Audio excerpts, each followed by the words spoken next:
es un programa de filosofía por televisión. Ustedes se preguntaron por qué estamos aquí. Yo existo porque pienso.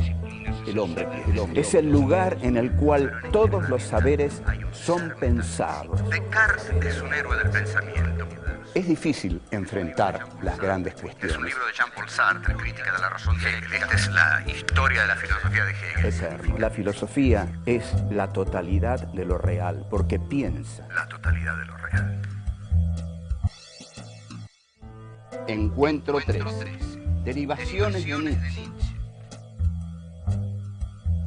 Perder la razón.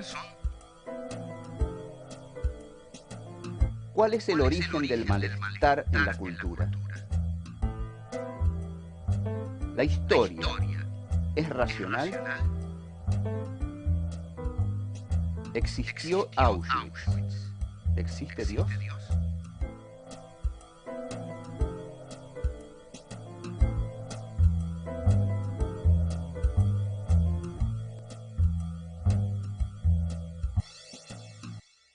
Estábamos en Nietzsche, y estuvimos largamente en Nietzsche, y esa negación del mundo suprasensible que hace Nietzsche lo lleva a la valorización del mundo de lo sensible. La valorización del mundo de lo sensible venía en Nietzsche de un estudio que había hecho en su primer libro, El origen de la tragedia, o El nacimiento de la tragedia, sobre el culto dionisíaco. El culto dionisíaco era aquel que daba, digamos, rienda libre, que liberaba los instintos a partir de la magia de la fiesta de la embriaguez.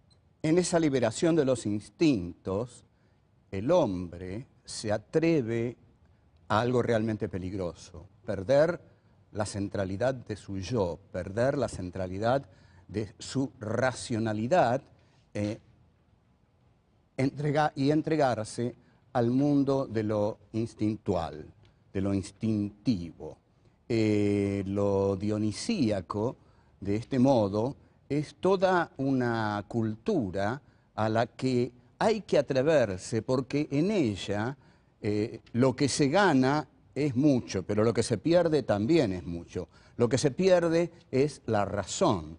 Y ustedes saben que esta frase de perder la razón es una de las frases que expresa la locura. Entonces, la fiesta dionisíaca es la fiesta de lo instintivo y la fiesta del sofocamiento de la razón. ¿A dónde vamos luego de esto? Por supuesto, el que ha tomado de aquí a manos llenas es el maestro vienés, o sea, Sigmund Freud, que es este señor, no sé si ustedes lo ven bien, es el maestro vienés, es el señor cuya frase fundamental para mí es un cigarro a veces es un cigarro, cosa que debemos entenderla muy bien porque, bueno, del psicoanálisis no vamos a hablar mucho, aparte les confieso, yo conozco el psicoanálisis más desde el diván que desde los libros, pero Sigmund Freud abrevó profundamente en el pensamiento de Nietzsche. Toda esta exaltación de lo instintivo a la cual el hombre accede a través de la festividad dionisíaca y de la embriaguez, es el hombre que se libera de todas las ataduras que la sociedad le ha puesto. La sociedad ha maniatado a los individuos para permitirles vivir en ella. Por ejemplo, si nosotros pensamos en el surgimiento del Estado moderno, en Hobbes, en el texto de Hobbes, el Leviatán, ahí todos los integrantes de lo anterior al Leviatán, del mundo anterior a la constitución del Estado, vivían en un estado de guerra permanente y en el cual, en ese estado de guerra permanente, Hobbes define como guerra de todos contra todos y el hombre es el lobo del hombre, homo homini lupus. Como el hombre sabe que es el lobo del hombre, le entrega al Estado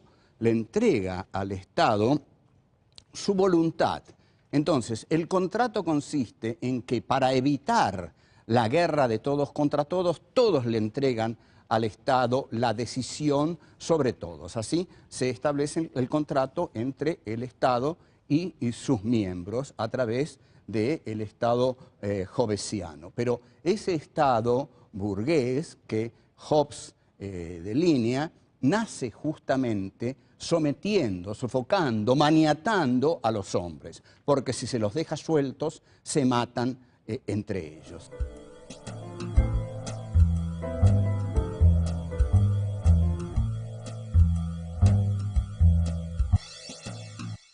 Lo que dijo Nietzsche es lo que va a retomar Freud. Freud escribe muchos textos, pero el texto más filosófico de Freud es de 1930 y se llama El malestar en la cultura. ¿Qué es esto de la palabra malestar? Pero antes, otra cosa. 1930, faltan 3 años para que Hitler sea canciller del Reich. O sea, son tiempos oscuros, tiempos, digamos, interesantes, según la maldición china. No sé si ustedes saben que hay una maldición china y que es la peor de las maldiciones chinas y que consiste en decirle a uno, ojalá vivas tiempos interesantes.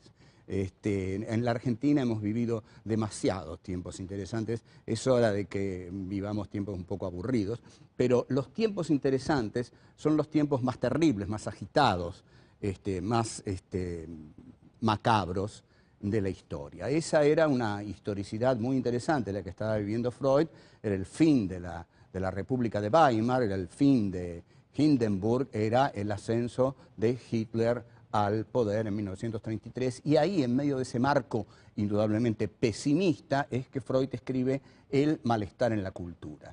Y este malestar es el siguiente: la cultura, para poder realizarse, tiene que sofocar los instintos primarios, primitivos, esenciales del hombre.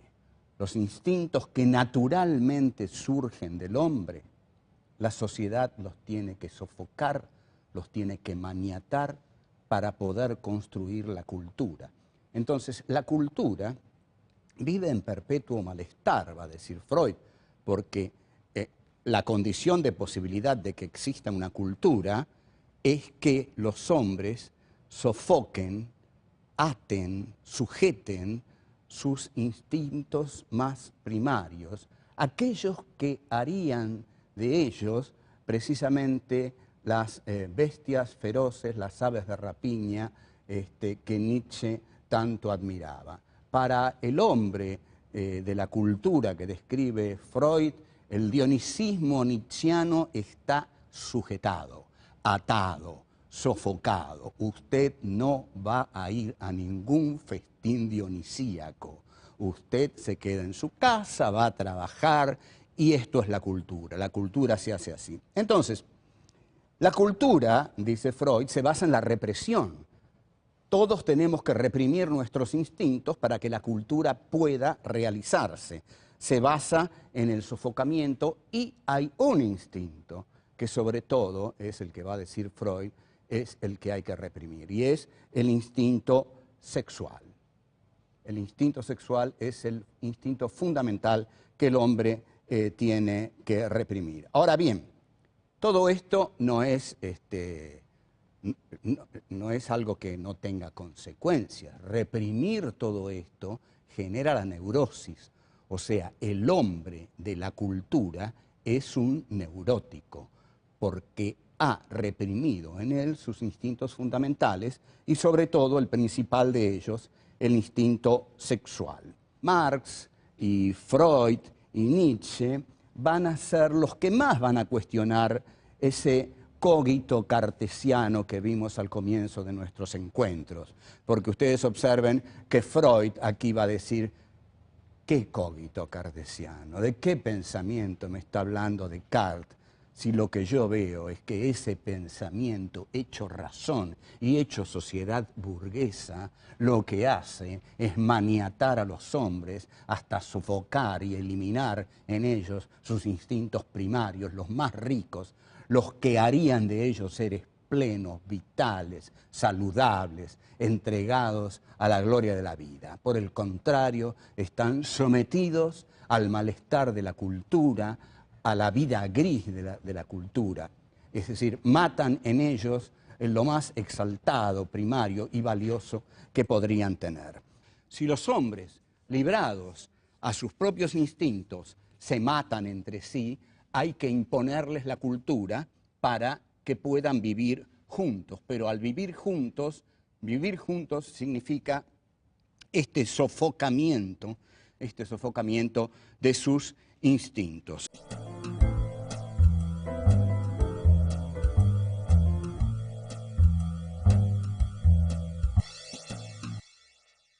El hombre es un ser patético al que Freud va a definir como un Dios con prótesis en este libro hermoso de Freud, que es El malestar en la cultura.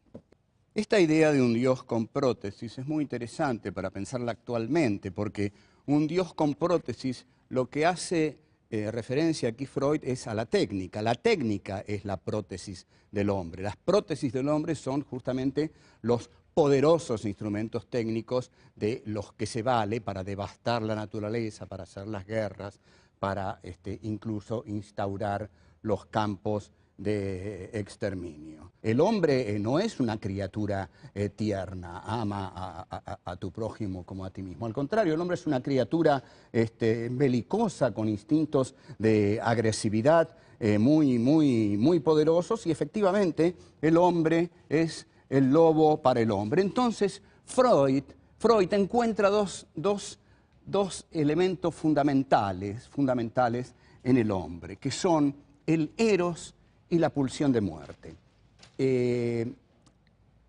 Freud no usa tánatos, porque frecuentemente se dice eros y tánatos, pero es un error. Freud habla de la pulsión de muerte. El eros es la fuerza del amor y la pulsión de muerte es la fuerza de la destrucción.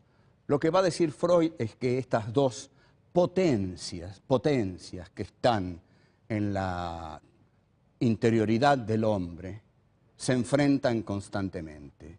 Y lo que va a decir es que las pulsiones instintivas son más poderosas que las racionales, y que él ve que este mundo está cada vez más dominado por la pulsión de muerte. Desea que el eros pueda imponerse, porque el eros es la fuerza del amor, pero que ve con enorme desazón que la pulsión de muerte triunfa una y otra vez sobre el eros.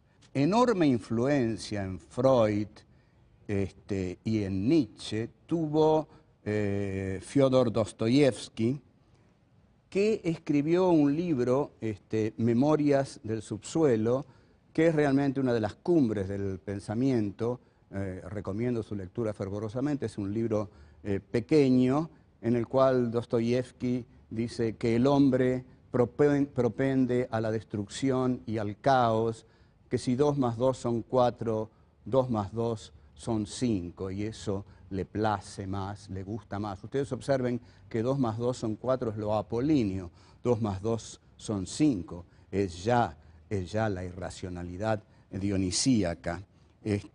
Dostoyevsky también dice, en Memorias del subsuelo, de la historia se puede decir cualquier cosa menos que es prudente, y de algún modo la dialéctica hegeliana, y esta es la crítica que le va a hacer la Escuela de Frankfurt, en la que ahora vamos a entrar, la crítica que le hace la Escuela de Frankfurt a Hegel es que la dialéctica hace de la historia algo prudente, porque establece un telos, una finalidad, una teleología en la historia. La historia se desarrolla racionalmente.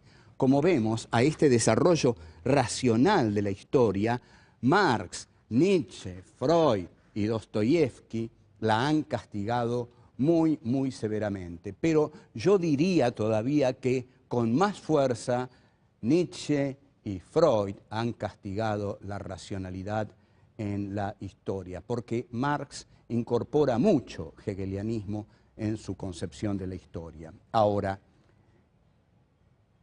Hay en el siglo XX una escuela a la que se le llama la Escuela de Frankfurt, que viene a repensar todos estos problemas desde una perspectiva ya definitivamente trágica. En 1940, Theodor Adorno y Max Horkheimer trabajan en California un texto que finalmente va a llamarse Dialéctica del Iluminismo, que terminan en 1944 y se publica en 1949.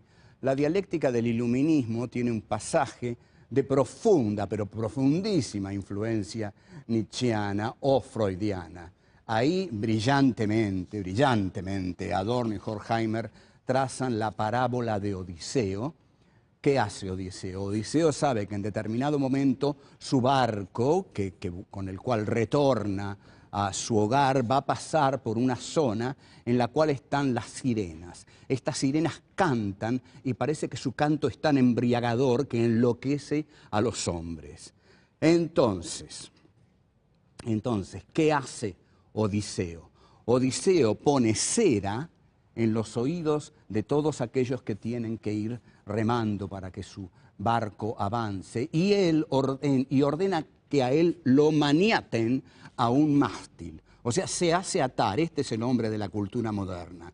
El hombre que se hace atar para no permitirse enloquecer entregándose a sus instintos. Ustedes observen la riqueza del pensamiento de Nietzsche, la riqueza del pensamiento de Freud, que aquí surge en uno de los pasajes más brillantes de Dialéctica del Iluminismo y que reinterpreta la Odisea de Homero. O sea, entonces, Odiseo se hace atar al mástil, tal como el hombre moderno se hace atar, sujetar a tantas cosas para que la cultura sea posible.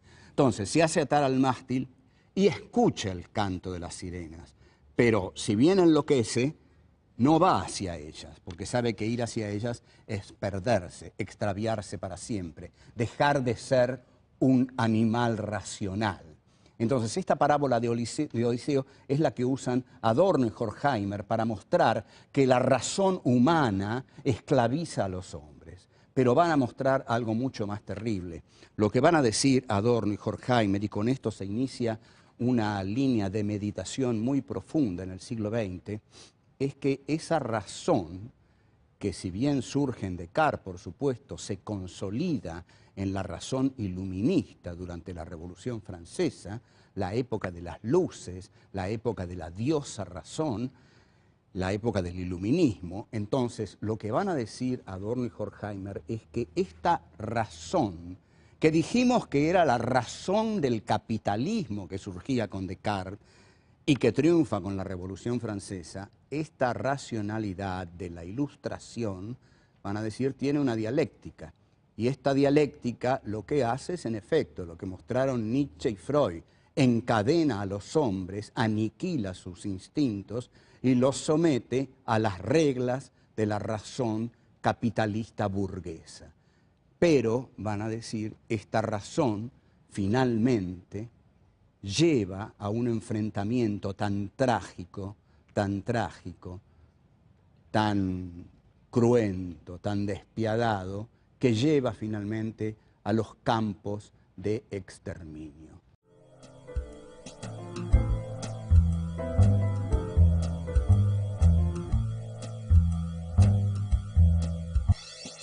Adorno y Horkheimer van a decir que esta razón iluminista a donde finalmente conduce es a la utilización de la razón para la masacre masiva. La masacre masiva generalmente se cree que se hace en medio de la pasión, de la pasionalidad, del odio, pero no es así. Lo que van a decir Adorno, Horkheimer, lo que va a decir Hannah Arendt, lo que va a decir Paul Celan, lo que va a decir Primo Levi, lo que van a decir todos los filósofos que van a pensar hondamente el Holocausto, es que justamente el Holocausto se realizó por medio de la razón como instrumento de el masacramiento de los cuerpos de los campos de exterminio. O sea que en los campos de exterminio lo que se explicita ahí es la racionalidad de la muerte, la racionalidad de la muerte. Y Primo Levi, que es un sobreviviente de Auschwitz, que es un extraordinario escritor, que escribió 2 libros maravillosos, Los hundidos y los salvados, y Si esto es un hombre, tiene una frase muy importante que dice: existe Auschwitz, no existe Dios. Es una versión diferenciada, mucho más dolorosa del Dios ha muerto de Nietzsche, pero lo que está diciendo Primo Levi es justamente eso: ¿cómo pudo existir Auschwitz si hubiera existido Dios? Entonces dice: existe Auschwitz, no existió Dios. Y cuando Hannah Arendt habla de la banalidad del mal, lo que está diciendo es que justamente la razón del capitalismo burgués se pone fríamente al servicio del exterminio, y que el burócrata del crimen, el burócrata de la masacre, que es Adolf Eichmann, hace el mal sin pasión. Esta frase extraordinaria, el mal sin pasión, es de Sarmiento en El Facundo. Sarmiento decía que Rosas hacía el mal sin pasión. Sarmiento era tan genial que fue capaz de anticiparse a este concepto de Hannah Arendt. Entonces, lo que va a decir Hannah Arendt en Eichmann en Jerusalén, un ensayo sobre la banalidad del mal, es que el mal se hace burocráticamente, que se puede hacer el mal burocráticamente. En la película excepcional de Stanley Kramer, Juicio en Nuremberg, un juez nazi le pregunta a uno de los ejecutores de los campos: ¿cómo fue posible hacer eso? ¿Cómo fue posible que ustedes mataran a millones de personas? Y el verdugo le dice: fue posible, ¿cómo no iba a ser posible? Lo difícil no era matarlos, lo difícil era desprenderse de los cadáveres. O sea, como vemos, lo difícil era una cuestión instrumental, una cuestión instrumental. Entonces, razón instrumental es como Adorno y Horkheimer van a llamar a la razón del iluminismo, a la razón de las luces, que surge con la Revolución Francesa y, según Adorno y Horkheimer, termina en los campos de exterminio. Este texto, Adorno y Horkheimer, y con esto quiero acercarme al final de estos encuentros que hemos tenido de filosofía, el texto Dialéctica del Iluminismo está basado en un texto excepcional de Walter Benjamin, que se llama Tesis sobre Filosofía de la Historia. Y Benjamin tenía una frase que decía, voy a decir brevemente que Benjamin murió en la frontera franco-española, envenenándose, suicidándose, porque el día que llegó para pasar a España y salvarse de la Gestapo que lo venía persiguiendo, España cerró la frontera.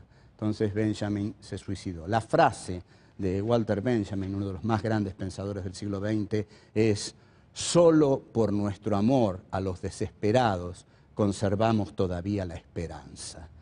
Yo creo que es así, que tenemos la obligación de conservar la esperanza porque hay todavía demasiados desesperados en este mundo. En consecuencia, no podemos darnos el lujo de la desesperanza.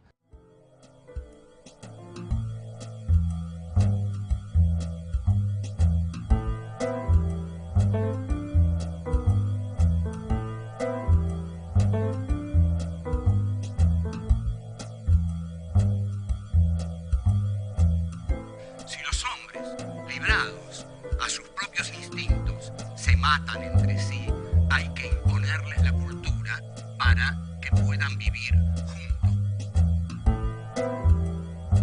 El hombre es el lobo del hombre, homo homini lupus. Esta racionalidad de la ilustración tiene una dialéctica, y esta dialéctica encadena a los hombres, aniquila sus instintos y los somete a las reglas de la razón capitalista burguesa.